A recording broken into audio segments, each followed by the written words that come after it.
ভোটের আগে আবারও উত্তপ্ত কলকাতা, এবার কেন্দ্র ভবানীপুর।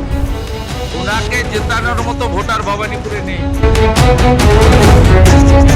আর এই উত্তেজনার কেন্দ্রে রয়েছেন বিজেপি নেতা শুভেন্দু অধিকারী। শুভেন্দু অধিকারীর প্রচার ঘিরে আজ ভবানীপুরে তৈরি হয় চরম রাজনৈতিক উত্তেজনা।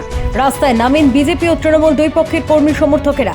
একদিকে তৃণমূলের কর্মীরা তুলছেন জয় বাংলা স্লোগান, অন্যদিকে বিজেপির সমর্থকদের গলায় ধ্বনিত হচ্ছে জয় শ্রীরাম।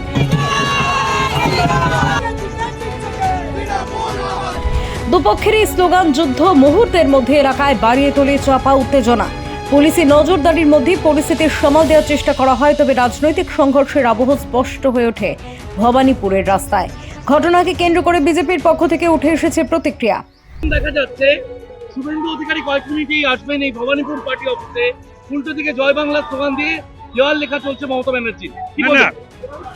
সেটা চলতেই পারে, স্লোগানও চলতে পারে, আবার দেয়াল লিখনও চলতে পারে। সে কাজ তো আমরাও করব, সব রাজনৈতিক দল করবে, কিন্তু গণতান্ত্রিক পরিসরে এই আজকে যেখান থেকে আমাদের দলের প্রার্থী এবং সিএলপি লিডার এবং আমাদের অফিসে থেকে বেরোবে, সেখানে এটা বাংলার সংস্কৃতি বা রাজনৈতিক সৌজন্য নয়।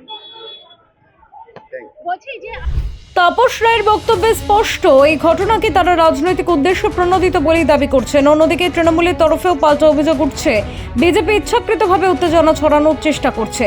ভোটের মুখে এই ধরনের সংঘর্ষ নতুন নয়, তবে ভবানীপুরের মতো গুরুত্বপূর্ণ কেন্দ্রে এই উত্তেজনা রাজনীতির পারদ আরও বাড়িয়ে দিল বলেই মনে করছেন রাজনৈতিক বিশ্লেষকরা। এখন প্রশ্ন একটাই, ভোট যত এগোবে এই উত্তেজনা কি আরও বাড়বে, নাকি প্রশাসন পরিস্থিতি নিয়ন্ত্রণে আনতে পারবে? Bureau report, GI.